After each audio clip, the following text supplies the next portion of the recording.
Titans training camp is just a few days away. This is part 2 of our Titans training camp preview, looking at all the storylines you need to know and follow. This is the Music City Audible. Let's get to it. Oh, welcome everyone to another episode of the Music City Audible podcast presented by Broadway Sports Media in partnership with 440 Sports. I'm Justin Graver. With me, as always, is Justin Melo. And today, Justin, as I mentioned, we are going through our training camp storylines to watch for the Titans as part of our Titans training camp preview part 2. How's it going? Doing well, man. Doing well. So excited. This is a two-parter, as you said. Part 1, I thought we did a great job going over all the key dates, what we're excited about that's to come in the coming weeks. And we also looked at the offense, defense, projecting starters, the overhaul, with a focus on the overhaul of the roster. I think we said just 9 returning starters out of 22. So that was a great one. If you didn't check it out, go back in the feed and watch that one. But here we are for part 2 of the training camp preview. It's just a couple days away. I'm so pumped. Me too. We got a bunch of storylines we're going to look at here, talking about Will Levis, talking about the position battles on the offensive line, on defense, T'Vondre Sweat, inside linebacker, Jamal Adams, additional signings the Titans might look to do. So we got a lot of storylines to go through. Let's go through them now. But first, let me remind everyone, if you're listening, we do appreciate it. We love the support. Audio is a great platform. However, we are really trying to grow the YouTube channel here at the Music City Audible. So if you could just let that podcast play on your phone in the background, but head over to YouTube and pull up the Music City Audible channel, turn on this podcast, and subscribe to the Music City Audible. Give this video a thumbs up, like, and turn on channel alerts so you get a notification every time we drop a new video. And also, I forgot to say this on the last one, leave comments. We love comments. Comments are amazing. They help the video grow. The more comments a video gets, the more it spits it in other people's feeds. So we really appreciate the comments from you guys and the support. Yes? And you guys have been crushing it on the comments front. Like all our videos lately, 40 comments, 50 comments. You guys are crushing it. So appreciate that. Keep it up. Yeah, we really appreciate all that support. And we get in there. We talk to you guys. If you want to chat with us, ask us questions, or just throw a comment in there. It says tighten up, boosting the algorithm, whatever you want. We are going to respond to you guys. We love having those conversations, and we appreciate the community and the support around the Music City Audible. So without further ado, let's get into this episode that is presented by Sinkers Beverages in East Nashville and Bluegrass Beverages in Hendersonville. More about Sinkers Beverages to come. Let's get into the first storyline. I think this is obvious, Justin, but we can't not talk about it, so we're going to talk about it. Will Levis, his development, how does he look? What is his command of a brand new offense? What does the offense, kind of look like with Will Levis at the helm? Is the average depth of target coming down? Is it more quick passes? Is it those slants and those quick outs to wide receivers that we saw like once every 50 plays under Tim Kelly and Mike Vrabel and the previous offensive coordinators here? I'm expecting a lot more early down passing, first down passing, quick passes. But how does Will Levis look in those situations? Can he handle that high passing volume? Because, it's a lot of a question with Marcus Mariota. A lot of the time was like, why don't the Titans pass more? And it's like, maybe it was because Marcus Mariota couldn't handle being a high volume passer and continue to be efficient. So what does Will Levis look in that role? And just like the main thing I want to see, because we're not going to know a ton about the offense from like training camp reports, is the command. Like, does he look in control at the line of scrimmage? Does he look like a leader? Is he having conversations with wide receivers after plays to get the timing down, to let them know where he wants them to be and for them to let him know where they want the ball and things like that? So I'm really interested in seeing how Will Levis looks here. Damn it, you're so smart. I love doing this show with you because I didn't think you were going to take my point away this time, but you did.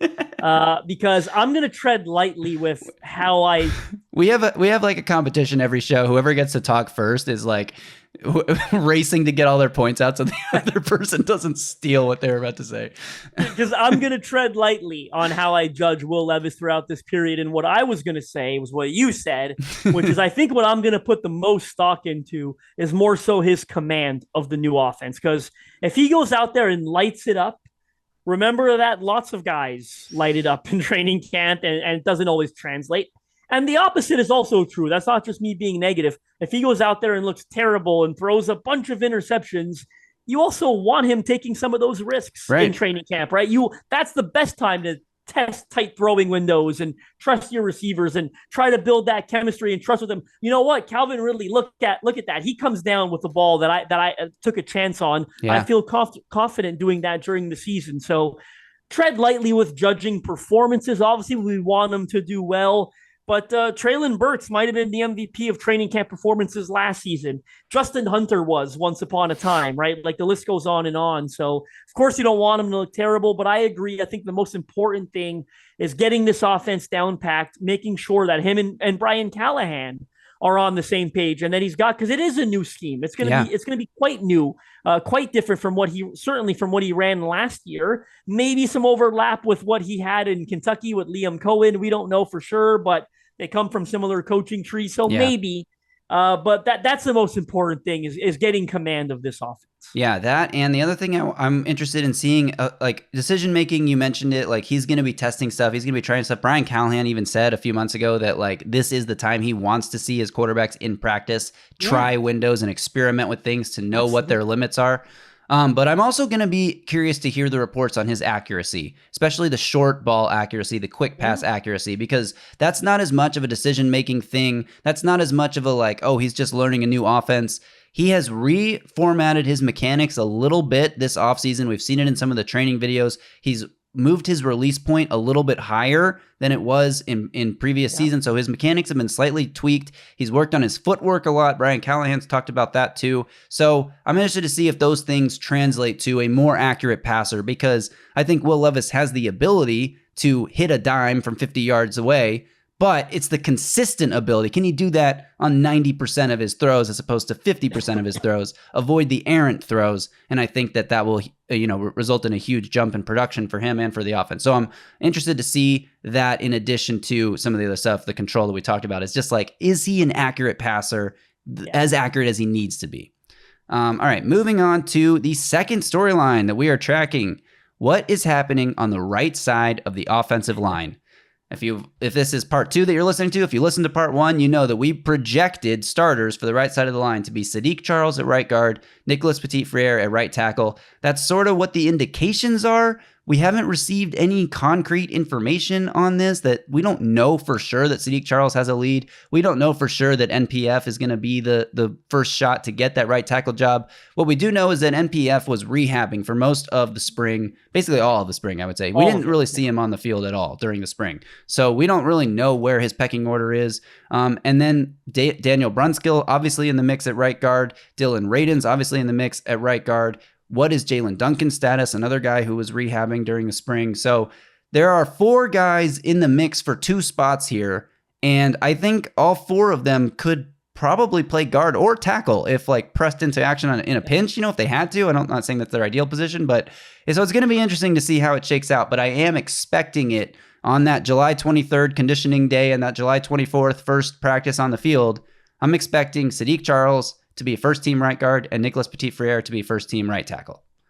This is probably a stupid thing for me to say, but for some reason, I'm almost more confident in Charles being the right guard than I am too. NPF being the right tackle, right? And part of that is because NPF missed all of the spring rehabbing that shoulder. Are we sure he's there first day of practice, ready to go? I mean, I assume that's what they wanted the timeline to be. And the injury he suffered, like I was shocked he was still rehabbing, to be honest, because the injury was like October, November, roughly, against this. It was the primetime game against the Steelers when he hurt his shoulder. So Will Levis's second or third career start. So that was a surprise to me that he was still out. So is he going to be out? And if he is, who works at first team right tackle? Is it Jalen Duncan? Now I have a feeling it will be NPF, and they probably were playing things safe. And he and to be honest, he can ill afford to miss this period, right? Like he is not a penciled in starter. This is not a veteran guy coming back that's proven. He's got to earn this job. And the competitors aren't great.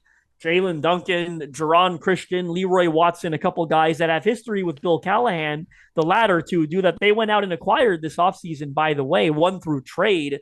So you do think he's got to be out there, right? And if he can be, he will be, obviously. But that sort of caveat is why, as of now, I've got more confidence in Charles being the right guard. And a name we didn't mention is the guy who ran with the first team right tackle group for most of the spring is John Ojukwu. Is he really in the mix, or was he just out there because Duncan and NPF were hurt? That's a question that will be answered very early on in training camp, assuming Duncan and NPF get back on the field. So definitely going to be tracking this. I mean, this is the number 1 position battle on the team. It's the only starting job or jobs up for grabs is right guard, right tackle. I mean, tight end 1, maybe we're about to talk about in a second, inside linebacker, maybe, but those other positions have guys that are more or less penciled in versus this right guard, right tackle, I think is wide open. So everyone's going to be tracking that battle nonstop. I think we're going to get sick of hearing about that battle, especially if like after a week, if Sadiq Charles has been the right guard for a week straight with the first team, it's going to be like, we kind of know that battle's wrapped up, but it's still going to be the number one most talked about battle because I doubt Brian Callahan's going to come out and say at any point like, oh, Sadiq is our starting right guard for sure week 1. That's not going to happen before end of August, right? So interesting to track all that. All right, the last storyline we have here for the offense that interests us, and this is aside from like Calvin Ridley, Tyler Boyd integrating into a new offense and some of the other position pieces, and JC Latham as a rookie. There's some obvious things maybe we're not mentioning, like watching JC Latham, right, Skoronski and all that. Like this is more the positional battle stuff, the storylines that are maybe fly under your radar. Yeah, and Calvin Ridley, I'll just say before I move to the third storyline, noted training camp beast. You talked about Treylon Burks standing out last year, and you talked about Justin Hunter once upon a time standing out. Calvin Ridley, especially last year in Jacksonville, it was like, holy shit, is this guy the best receiver in the world? Based on some of the clips and the hype that was coming out of Jacksonville media, it led to me drafting him on every fantasy team that I ran last year. And he had an incredible week 1. He had like 150 yards and 2 touchdowns in week 1. And then I don't think he scored that many fantasy points as he did in week 1 combined over the next like 5 games. So Calvin Ridley, fast starter. Let's see if he can keep that consistency going throughout the full season. But anyway, yeah. The big difference, though, obviously, right? We're talking about a proven 1,000-yard receiver. I'm not, and I know you didn't mean that, but I'm not worried about him compared to a Treylon Burks or Justin Hunter. In fact, I've got a take. I don't know if this is a take because maybe most people agree, but I think he's going to be the number 1 receiver this year. Like I think he catches more balls, has more receiving yards than DeAndre Hopkins. I could see Hopkins having more receptions just for his role as like a sort of a chain mover, and Ridley having more yards as like a big play, deep ball kind of guy. But we'll obviously see. But no, my point with that wasn't to say don't believe the Ridley hype. It was more to be like get excited because this guy's gonna be making plays every day, and we're gonna love every second of it. All right, the third storyline that we're tracking, the tight end 1 battle. There has been like a quiet little uprising of just murmurings that maybe Josh Whyle is going to take over the starting tight end 1 role from Chigakonkwo. And the way Callahan has used his tight ends in the past, it's been very much a rotation. Saw it last year in Cincinnati with all the guys that were rotating through, Tanner Hudson, Irv Smith, and all the other guys that they've had over the years under Callahan. So maybe this is a situation where it doesn't really matter, sort of like running back, like they're all going to play, so it doesn't matter. But it is interesting to note Josh Whyle has been featured a lot in some of the media, like releases, photos, announcements, like training camp preview photos of Josh Whyle by himself on the cover of articles and stuff. And there's been lots of like just talk about how he's done in the offense. Nick Holtz talking about him as a big red zone weapon and a mismatch, and his ability as a big bodied receiver over the middle of the field, I think could be a difference maker if he sort of takes that next step in his second year. So is Chigakonkwo going to win the tight end 1 job, or is Josh Whyle going to sort of quietly sneak up and steal it from him? We're definitely going to be tracking how these guys how the snaps are being distributed between these two guys, not just in training camp, but preseason and the joint practices and everything. Yeah, I think, this take has been simmering on Titans Twitter for a while now, and our group chat, it kind of led the way with Mike Herndon, myself, you, Zach, F Words Pod, Greenlaw, like all of us sort of in agreement here. And I think the line of thinking, the notion, and it makes a lot of sense. It's not groupthink. It's that if this team is shifting to 11 personnel, and they are offensively, not as many 2 tight end sets, when you're going to have 1 tight end in the game, and I'm grasping at the measurements here, but is it going to be a guy that's 6'7", 245, 250, or is it going to be one that's 6'3", 240, right? Like the dual threat guy that's bigger, stronger, that can catch passes and also block is probably the one they're going to go to more often, I think, right? So that's why I've got Josh Whyle in that spot. I just think when you're going with the 1 tight end set, you need a guy that can do everything, right? And Josh Wiley's better at doing everything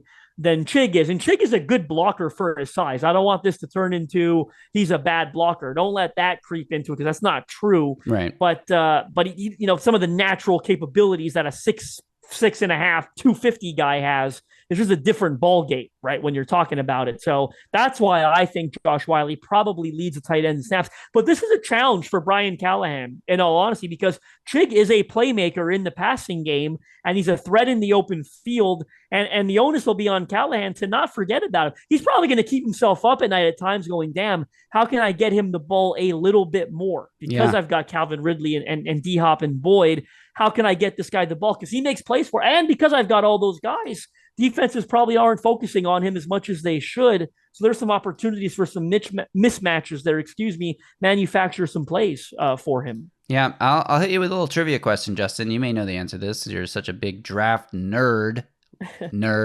Sorry. Who would you say is more athletic, Chig Okonkwo or Josh Wiley? Oh, man, I thought that I want to say Wiley had a better relative athletic score coming out, didn't he? Not even close. Chig Okonkwo, 6.47. Josh Wiley, 8.98. Now, the caveat here is that RAS puts a lot of emphasis on size. So Chig Okonkwo actually did run like a faster 40, 4.52 compared to Josh Wiley, 4.69. He had better explosive numbers, 35.5-inch vertical compared to 33.5-inch vertical for Josh Wiley. But the size is a big separator because running 4.69 at 6'6.5" is a little different than running 4.52 at 6'2.5". So that he did have a much higher relative athletic score though, which I don't know if I would have guessed that just based on watching Josh Wiley as a rookie and Chig Okonkwo for 2 years, and especially rookie Chig Okonkwo, who was such a good tackle breaker and, like you said, such a big playmaker in the passing game. He wasn't that same guy quite to that level of ability to like run yards after catch, break tackles, and make plays last season, which is another reason why some of us are sort of floating this Josh Wiley over Chig Okonkwo take out there, is because of how Chig struggled a little bit more last year, and he also struggled with drops more last year. So we'll see how this all plays out, but I'm definitely going to be following this one very closely, and especially as like a fantasy guy, tight end, such a hard position to nail. If you don't get one of the big ones, and then you're just drafting a late round guy, hoping taking a chance and a flyer.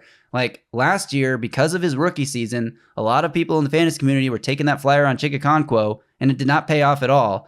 I would not take that flyer this year. If I'm taking a flyer on a Titans tight end with my like second to last pick, it's Josh Wiley just for the upside and the potential red zone ability.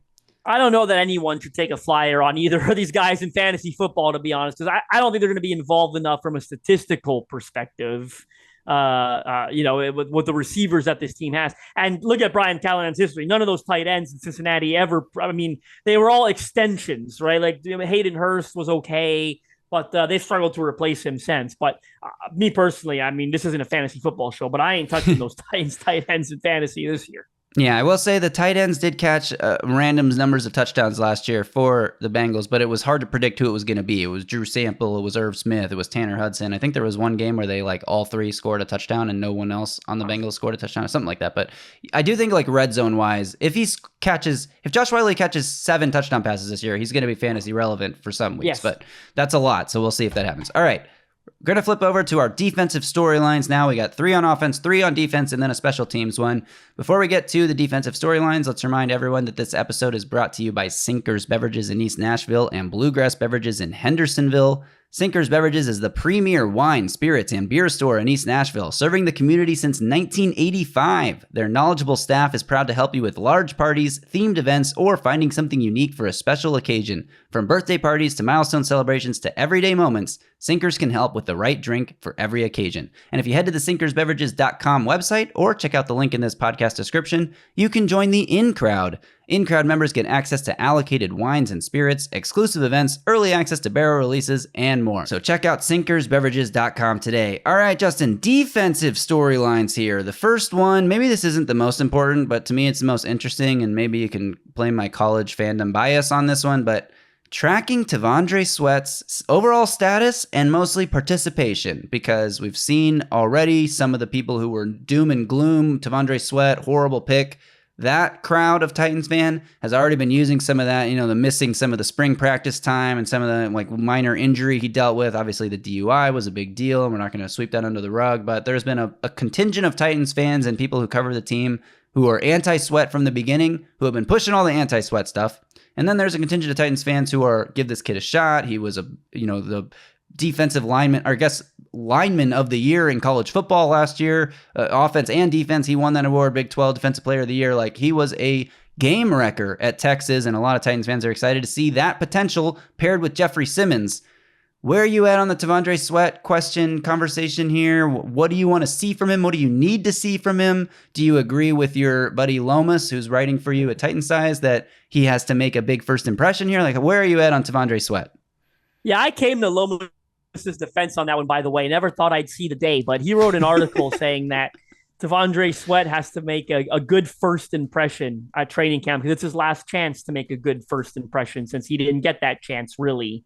Or much of a chance. He missed most of their practices. I thought that was a totally sensible thing to say, and people jumped down his throats. And look, maybe he deserves that because Lomas has been so anti-sweat that anything he says about him, people are going to jump down his throat.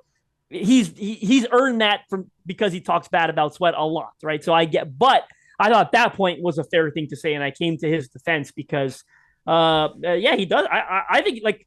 You'd be kind of silly if you don't have questions at this point, right? Like, come on, like we've got to see it, right? And it's early enough. There's lots of time. I get all that, right? But I will say Dan Brugler doing him no favors, zero favors on social media. Like, he came out the other day and said there were teams that didn't have him on his draft board at all. Which we knew that though. We heard that in April. But it doesn't make Rand Carthon look great for not taking the trade back at 39 or whatever, right? Like, come on, not on the draft. It's a bad sign, right? It's interesting. It's bad process. It's like, this is a totally different conversation. It's bad process to believe that your scouting report on a guy is more worthwhile than 4 extra picks or however many it would have been. Like, that's just we know the draft is a crapshoot and it's hard to get the player right. So more picks usually means better chance of getting the player right. So I agree, but as a Texas fan, T'Vondre Sweat is awesome. No matter how you feel about him, you've got to be monitoring the situation closely, right? Like, he's got to come in, he's got to be healthy, he's got to stay on the field, he's got to stay out of trouble. All of that stuff is true. So definitely one to watch throughout July and August. Yeah, no doubt. I think that's going to be the biggest individual player microscope that anyone is under out there, aside from maybe Will Levis, is probably T'Vondre Sweat on either side of the ball. All right, our next big storyline to track on defense is that inside linebacker job. Titans signed Kenneth Murray this offseason. They retained Jack Gibbons in free agency, giving him like the restricted whatever deal that he got, the minimum bullshit deal that he has to sign if he wants to keep playing football, essentially, because he's a undrafted free agent originally. Otis Reese returns. Chance Campbell returns. They draft Cedric Gray. They signed Jamal Adams, who we're not sure what his role is going to be. More on that in a second. But this inside linebacker job, they got a lot of bodies. They don't have a lot of guys that are like have ever been high-level linebackers in the NFL before. So how is this position going to shake out? That's the best thing you can say about this group right now. There are a lot of them, right? You didn't even mention like a Garrett Wallow, JoJo Doman still under roster, still under contract. The only thing I guess really worth monitoring, there might be nothing worth monitoring here. There might be a lot. Does Jack Gibbons keep running away with the job? I mean, that was the early indication. Like, Brian Callahan was so complimentary of him throughout OTAs and minicamp, talked about his leadership. So do we just see Jack Gibbons next to Kenneth Murray and it's cut and dry? Can I get into the Jamal Adams conversation? Yeah, really sure. Quick Let's spin this linebacker spot. Let's spin this into our third storyline also, which is how will Jamal Adams be used? Is he going to be a strong safety? Is he going to be sort of a big nickel linebacker type body? So yeah, go ahead, loop that into this linebacker convo. Yeah, because Ian Rappaport, by the way, Lomas actually put me onto this because I think he wrote an article mentioning it, I think, and I didn't realize it if he didn't point it out. I didn't watch the Twitter clip that Ian Rappaport put out when they signed him. I did, yeah. You did. Ian Rappaport actually said, how are they going to use him? Is he going to be a linebacker? Like, that kind of piqued my interest a little bit because maybe Ian Rappaport just comes out and says, oh, is that your dog coming out of your chest? I just realized that right now. I didn't even see. If you're listening to this podcast, you missed the clip where Graver's dog just appears to be growing out of his chest like the Venom movie of Tom Hardy. Like, he's just kind of morphing into his dog. If you watch the Ian Rappaport clip, he said, is he going to be a linebacker? I don't know that Ian Rappaport said. I mean, maybe he does, but I don't know if he says that without some inkling. I mean, he's secure enough in his job where he could totally just guess that and could be wrong, right? But it at least piqued my and plus we see it happen, right? Like there Right. was one guy, I couldn't remember the name for the life of me, it bothers me. But didn't Keanu Neal, he was one guy that switched from safety to linebacker. There was another one a couple of years ago that was a big one that extended his career because he did it. Oh. But Jamal Adams, the skill set leans towards it being a possibility, right? Yeah. So that's why I can't wait to find out how and where they're using Jamal Adams. Was it one of the Edmonds brothers who also transitioned? No, Maybe. I don't think so. I don't think so. I think it was more of a veteran guy than that. Yeah, but okay. but anyway, Yeah, so that's definitely a big one. And then, okay, Bean. Possibly the idea of Adams being a linebacker or being a strong safety. And if he is a linebacker, this leads to what I would call one of our last storylines. I guess this applies to defense. I said there were 3. I guess there's 4. Any more signings to come? Are the Titans going to sign somebody to play edge? Carl Lawson, familiarity with Brian Callahan, still out there on the market. The 2 safeties that every Titans fan wants them to sign, Quandre Diggs, Justin Simmons, both still out there. There's been a lot of like social media sort of secretive chatter, sort of hint chatter about potentially Quandre Diggs. Maybe he's just celebrating his former teammate Jamal Adams signing with the Titans, or maybe he's saying, I'm coming too. I don't know. It's hard to read the situation there. So that's going to be something that we'll track, especially early on in training camp. Is any more signings to come? Any help coming to bolster the depth at that edge position, the depth and starting abilities of the safeties? So we'll definitely be watching that. yeah, another pass rusher, Tyus Bowser, known by Denard Wilson over there in Baltimore a little bit. But I think this is a bit of a twofold question because once we find out how Jamal Adams is being used, I think we'll be able to talk about it a bit more. Because if Jamal Adams is a safety, then they're probably not going out to sign Justin Simmons or Quandre Diggs. But if you see him playing linebacker a lot, then we're really going to ramp up the conversation of they're still in the market for Justin Simmons or Quandre Diggs. So I think the Jamal Adams thing answers a lot of those questions. Yeah, no doubt about it. So those are the defensive storylines. We'll be tracking at least the big ones. Obviously, same thing that we said about the offense. How's L'Jarius Sneed look and fitting in? It's so cool. We have like a premier cornerback in training camp now. Let's check him out. Obviously, Chido Awuzie is with his familiarity with Callahan. How's he fitting in? What does Denard Wilson's defense look like overall? We're not going to learn a lot about that until week 1 anyway. So obviously, we're tracking those things as well. But these are the sort of, like you said, under the radar big storylines we're following. The last one we're going to hit here on this training camp preview is the kick return / punt return battle. This I think extends to a larger conversation that we're not going to have now, but maybe we will at some point before the season starts.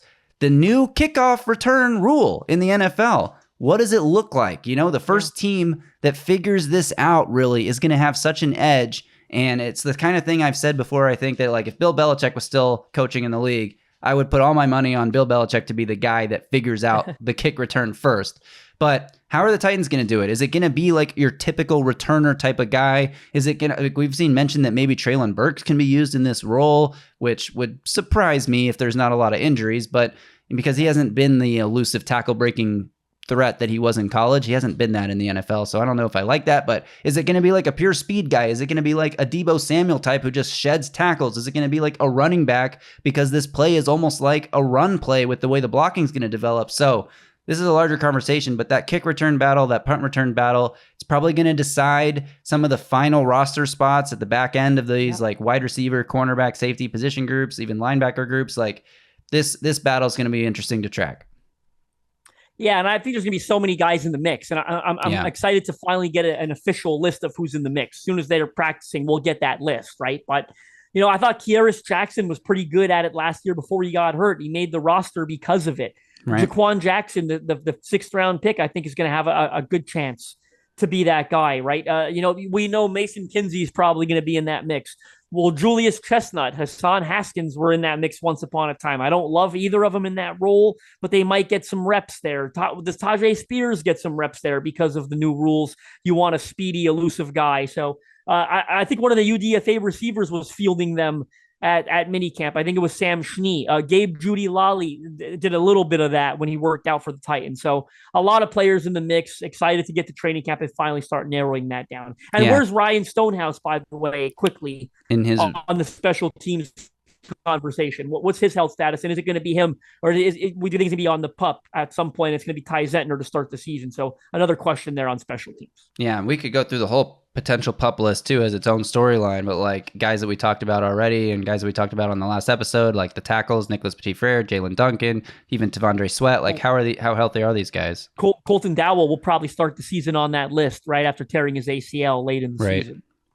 Yeah, so that's it. Those are the storylines to track. When it comes to punt returner, kick returner, my money's on the Jackson Bros, one of the Jackson Bros, Kiaris or Jaquan, who are of course not brothers, but yes, that's where my attention will be. But I'm more interested just in like what the Titans, like preseason week 1, what does the kick return formation and execution even look like? Because it's going to be wild to see. I don't think we're used to, as NFL fans, seeing such a drastic rule change from one year to the next. So that'll be really fun to track. But I think that does it, Justin. Titans training camp preview. We did it. We previewed it. Now we're ready for training camp to start on Tuesday. How excited could you be more excited? Is that the way to phrase it? I couldn't be more excited. No, I'm pumped for it to start on Tuesday. We'll be following all the storylines closely. I'll have a ton of written content on all of it. Obviously, hoping to get a couple interviews with some of these Titans players too as that week ramps up. So stay tuned. We're going to have a ton of coverage. Yeah, and on Monday, the day before training camp, we will be releasing a video entitled What to Expect from Brian Callahan's Offense with the Tennessee Titans, where I spend about 9 minutes just talking about hallmarks and tendencies that we could expect to see in this new offense from Brian Callahan, and a bunch of, it's a really cool video. I'm very proud of the work I did on it. So that'll be coming out on Monday, so stay tuned for that, and make sure you don't miss it by subscribing to the Music City Audible channel. Give this video a thumbs up and turn on channel alerts so you get a notification when that video drops on Monday, because I'm not telling you what time. You gotta turn on alerts, and then you'll know what time when it drops. So thanks to everyone for tuning in. Thanks also to Sinkers Beverages in East Nashville, Bluegrass Beverages in Hendersonville. As I said, you can join the in crowd on the sinkersbeverages.com website, or check out the link in this podcast description. And Sinkers Beverages is on Uber Eats, so you don't have time to get to the store, you don't have gas in your car, and you need some booze. Just go to your Uber Eats app, search Sinkers Beverages, and get everything you need delivered right to your door. Last thing I'll say is comment below. Anything you want, just comment something. Justin and I will jump in there and respond to you. We appreciate all of the supporters out there, all the Music City Audible channel followers. We appreciate you as we are gearing up for what we hope to be a very fun, exciting season of Titans football here with training camp set to begin next week. All right, everyone, until next week when I will be on vacation, but we'll have plenty of content coming your way anyway.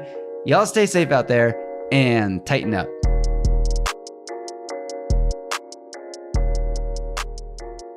A Broadway sports media production.